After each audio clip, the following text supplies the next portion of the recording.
नमस्कार दोस्तों, आज के अपन इस लेक्चर में सीखेंगे कि how to find out oxidation number. Oxidation number कैसे फाइंड आउट करेंगे, ठीक है। आज अपन ये सीखने वाले हैं, ठीक है। आपने दो टर्म सुनी होंगी, एक होती है ऑक्सीडेशन नंबर, एक होती है ऑक्सीडेशन स्टेट। क्या लगता है आपको, सेम होती है अलग अलग होती है इन दोनों का मतलब? सोचो सोचो। बहुत सारे टीचर्स पढ़ाते हैं तो बोलते हैं कि सेम होती है, बहुत सारे बोलते हैं कि अलग अलग होता है इन दोनों का मतलब। मैं आपको आज बता देता हूँ, चलो फिलहाल के बता देता हूँ कि इन दोनों का मतलब अलग अलग होता है। ऑक्सीडेशन नंबर अलग चीज़ है, ऑक्सीडेशन स्टेट अलग चीज़ है, दोनों सेम नहीं होती। आगे अपन इसको पढ़ेंगे। फिलहाल के लिए बात करते हैं ऑक्सीडेशन नंबर की। क्या होती है ये ऑक्सीडेशन नंबर? क्या ये it is the tendency of an element to lose और गेन ऑफ इलेक्ट्रॉन्स। किसी भी एलिमेंट की टेंडेंसी कि वो कितने इलेक्ट्रॉन्स लूज कर रहा है, कितने इलेक्ट्रॉन्स गेन कर रहा है, वो उसकी ऑक्सीडेशन नंबर होती है। अब जब भी कोई एलिमेंट इलेक्ट्रॉन को गेन करेगा तो oxidation number will be negative, और कोई भी एलिमेंट जब इलेक्ट्रॉन को लूज करेगा तो oxidation number will be positive. अब इसको समझने के लिए देखो कैसे। इलेक्ट्रॉन गेन करने का मतलब क्या, नेगेटिव चार्ज आ रहा है तो oxidation number will be negative.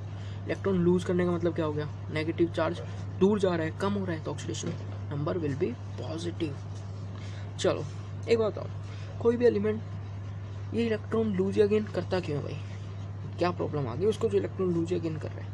सोचो सोचो, पता है यार आपको आंसर, आपको पता है, स्टेबिलिटी के लिए, स्टेबिलिटी पाने के लिए। आज आप पढ़ भी क्यों रहे हो, क्यों पढ़ रहे हो, किस लिए? ज़िंदगी में कुछ बनने के लिए, स्टेबल हो जाए, माँ बाप पे डिपेंडेंट ना होना पड़े, कुछ नाम वाम हो जाए ज़िंदगी में, इसलिए तो पढ़ रहे हो, स्टेबल होने के लिए। तो हर बंदा हर चीज़ स्टेबल होना चाहती है, इसी तरह एलिमेंट्स भी स्टेबल होना चाहते हैं। चलो एलिमेंट्स स्टेबल होना चाहते हैं, अभी बताओ किसकी तरह होना चाहते हैं स्टेबल? नोबल गैसेस की तरह, क्योंकि पूरे पीरियोडिक टेबल में सबसे स्टेबल है कौन? नोबल गैसेस ही तो सबसे स्टेबल है। उनके outermost shell completely filled है, फुल्ली फिल्ड है, तो हर एलिमेंट नोबल गैस की तरह स्टेबल होना चाहता है। अब सोडियम की बात करें, देखो सोडियम 1123 सोडियम, एटॉमिक नंबर 11, तो 281, आउटर मोस्ट सेल में 1 इलेक्ट्रॉन, इसको निकाल दें, 1 इलेक्ट्रॉन चला जाए तो ये नियोन की तरह बन जाएगा। इसके नियरेस्ट नोबल गैस कौन सी है? नियोन, तो सोडियम नियोन की तरह बनना चाहता है। क्लोरीन की बात करें, आउटरमोस्ट सेल में कितने इलेक्ट्रॉन्स होते हैं? 7 होते हैं ना। एक और आ जाए, एक और आ जाए, क्या हो जाएगा? आर्गन की तरह। एक और इलेक्ट्रॉन आ गया तो आर्गन की तरह वो कम्प्लीटली फिल्ड हो जाएगा। तो क्लोरीन किसकी तरह होना चाहता है? आर्गन की तरह। सोडियम किसकी तरह होना चाहता है? नियोन की तरह। तो हर कोई स्टेबल होना चाहता है, नोबल गैसेस की तरह, ठीक है। ये बात समझ में आ गई हमें कि कोई भी एलिमेंट इलेक्ट्रॉन को लूज या गेन करते क्यों है? स्टेबिलिटी के लिए। क्लियर ये फंडा? चलो अब इसके कुछ रूल्स पढ़ते हैं कि ऑक्सीडेशन नंबर को कैसे फाइंड आउट करना है, ठीक है। कुछ रूल्स हम दिमाग में रखेंगे, क्या है देखते हैं। These are the rules for finding the oxidation number, ठीक है। चलो उससे पहले एक टर्म मैं आपको बता देता हूँ, ठीक है। एक टर्म होती है फ्री एटम और फ्री मॉलिक्यूल। इसका मतलब क्या होता है? इसका सीधा सा मतलब है, हिंदी में बोलें तो जिस पर कोई चार्ज ना हो, नो चार्ज।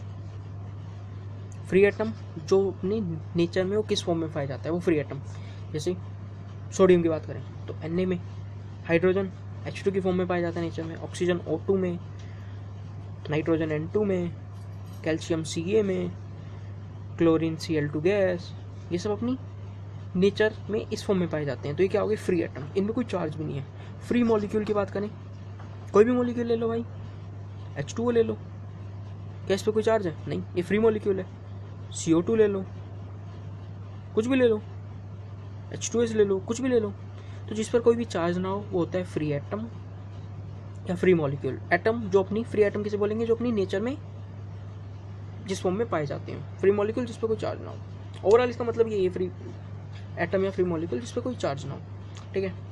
अब इसके कुछ रूल्स पढ़ते हैं, rules for finding the oxidation number. पहला रूल क्या है? Oxidation number of the free atom and the free molecule will be 0, पहली बात। दूसरी बात क्या है? Oxidation number of the all the alkali metals in the combined form is +1।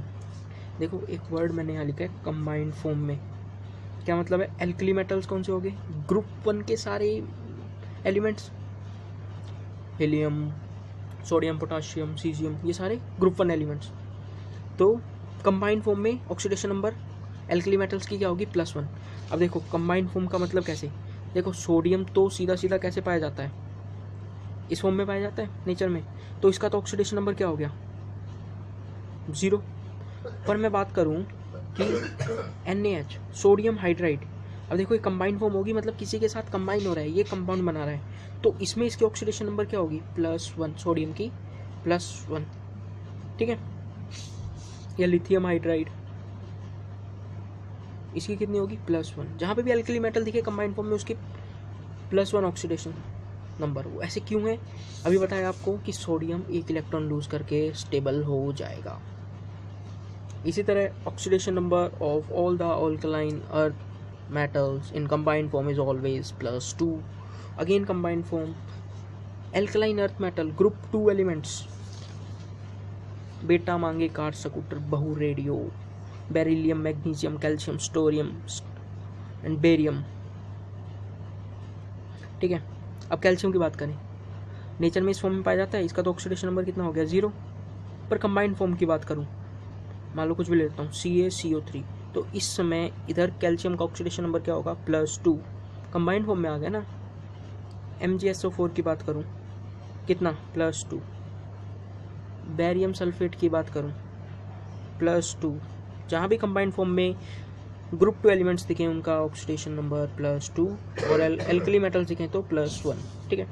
Next point, halogens usually have -1 oxidation number but positive with the oxygen. Halogens जहाँ पे भी दिखे, क्लोरीन, ब्रोमीन, आयोडीन, इन सब का -1 ऑक्सीडेशन स्टेट होता है usually, but जब भी ऑक्सीजन के साथ दिख जाए तो हमें उसको पॉजिटिव लेना है, ठीक है। हाइड्रोजन के लिए -1 with the metals and +1 with the non metals. अब देखो -1 विद द मेटल्स का मतलब क्या हो गया, अब मेटल कौन कौन से एलिमेंट्स, S ब्लॉक के सारे एलिमेंट्स मेटल, D ब्लॉक वाले, तो इन सब के साथ जब भी हाइड्रोजन आएगा तो क्या होएगा, इसका -1, क्यों, देखो NaH, सोडियम हाइड्राइड, सोडियम का तो मैंने +1 बोल दिया, इसका कितना हो गया, फिर -1। इसी तरह नॉन मेटल के साथ लें तो +1 आएगा, क्लियर। और ऑक्सीजन की अब बात करें, ऑक्सीजन का यूजुअली -2 ऑक्सीडेशन नंबर होता है, बट परऑक्साइड में जब आ जाएगा तो -1 लेते हैं, और सुपर ऑक्साइड में -1/2। अभी मैं आपको धीरे धीरे सारे बताऊंगा कैसे कैसे, हर एग्जाम्पल के साथ, ठीक है। फ्लोरीन की बात करें तो फ्लोरीन का पूरे पीरियोडिक टेबल में हाईएस्ट इलेक्ट्रोनेगेटिविटी है फ्लोरीन, मतलब सबसे ज़्यादा इलेक्ट्रॉन को खींचने की टेंडेंसी है फ्लोरीन के पास, तो -1 इलेक्ट्रॉन को खींच रहा है, मतलब इलेक्ट्रॉन को खींचने की टेंडेंसी, मतलब इलेक्ट्रॉन आ रहे हैं, नेगेटिव चार्ज आ रहा है, इसलिए -1 ऑलवेज एंड ऑलवेज किसी भी एलिमेंट के साथ कंपाउंड बनाएगा fluorine, always and always show -1 oxidation number. और ये दो रूल है, sum of the oxidation number for the neutral compound is 0, वही फ्री मॉलिक्यूल वाली बात हो गई। और कोई पॉली एटॉमिक आयन होगा, कोई आयन हुआ, तो उसमें जो सम होगा वो इक्वल टू आयन चार्ज। हर एग्जाम्पल के साथ अभी डिस्कस करते हैं, ठीक है।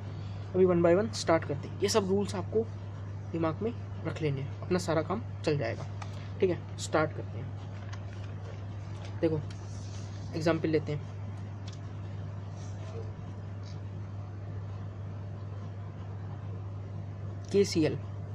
KCl में मेरे को Cl का ऑक्सीडेशन नंबर नहीं पता, नहीं पता, कैसे फाइंड करते हैं, देखो K क्या है, फर्स्ट ग्रुप का एलिमेंट, कंबाइंड फॉर्म में कितना लेंगे, यहाँ लिख रखा एल्कली मेटल्स ऑलवेज +1 हो गया, इसका मेरे को नहीं पता, X मान लेता हूँ, कैसे सॉल्व करेंगे, +1, कितना पोटाशियम है 1, प्लस कितना कैल्शियम क्लोरीन है 1 इंटू X मान लिया इक्वल टू 0, क्योंकि 0 क्यों, ऊपर कोई चार्ज नहीं है, तो X का वैल्यू कितना आ गया -1। और वैसे भी हमें पता है क्लोरीन हेलोजन है, हेलोजन यूजुअली है -1, क्लियर। अगला देखते हैं MgO, Mg alkaline earth metal, +2 oxidation number.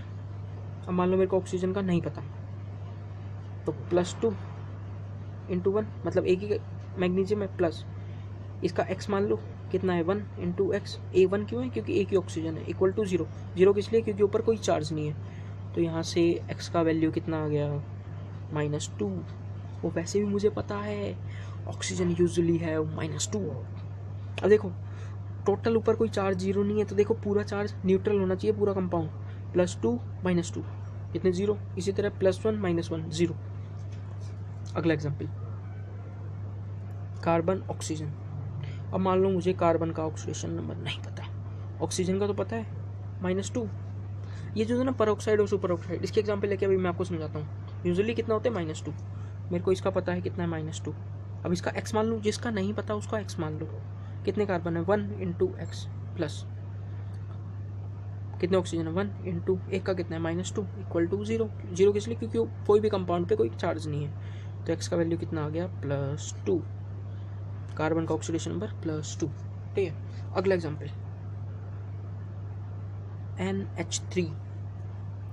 अब यार इसमें मान लो नाइट्रोजन का मुझे निकालना है, क्योंकि हाइड्रोजन के बारे में तो मेरे पास इन्फॉर्मेशन है कि -1 with the metals and +1 with the non metal, और नाइट्रोजन क्या है नॉन मेटल ही तो है। पी ब्लॉक एलिमेंट में नॉन मेटल भी मिलेंगे आपको, मेटल भी मिलेंगे और मेटलॉइड्स भी मिलेंगे। Nitrogen is a non metal. X मान लूँ 1 ही है, ×1 × x ही हो गया। कितने हाइड्रोजन है 3 × एक का कितना होगा नॉन मेटल के साथ +1, तो 3 का कितना +3 = 0। 0 किस लिए अगेन, क्योंकि ऊपर कोई चार्ज नहीं है, तो x का वैल्यू कितना आ गया -3। अमोनिया में n का ऑक्सीडेशन नंबर कितना होगा -3। 4 एग्जाम्पल में कोई दिक्कत है तो देख लो फटाफट, बहुत एग्जाम्पल करेंगे अभी अपन। अगला CaC2 calcium group 2 element, oxidation number +2, carbon का मुझे नहीं पता कितना लेंगे +2 × 1, 1 किस लिए कैल्शियम एक है +2 क्योंकि कार्बन 2 है × x = 0। दिस एम्प्लाइज x कितना आ गया अब कुछ तो बोलो -1। ये कैल्शियम कार्बाइड होता है, कैल्शियम कार्बाइड बोलते हैं CaC2। ठीक है, अगला NO2- पॉली एटॉमिक आयन है, ये पॉली एटॉमिक आयन। नाइट्रोजन का मुझे नहीं पता, ऑक्सीजन मुझे पता है यूजुअली कितना होता है -2, इसका x मान लिया +2 किस लिए 2 ऑक्सीजन है, एक का कितना होता है -2 = 2। अब देखो 0 नहीं लिखेंगे यहाँ, क्यों नहीं लिखेंगे, क्योंकि ये न्यूट्रल नहीं है, ऊपर देखो नेगेटिव चार्ज है, तो उतना ही लिख देंगे -1। तो x का वैल्यू कितना आ गया +3। तो नाइट्रोजन का NO2- में +3 ऑक्सीडेशन नंबर। यहाँ तक किसी को कोई डाउट है तो बताओ फटाफट, सब कुछ क्लियर हो रहा है ना। चलो और एग्जाम्पल करते हैं।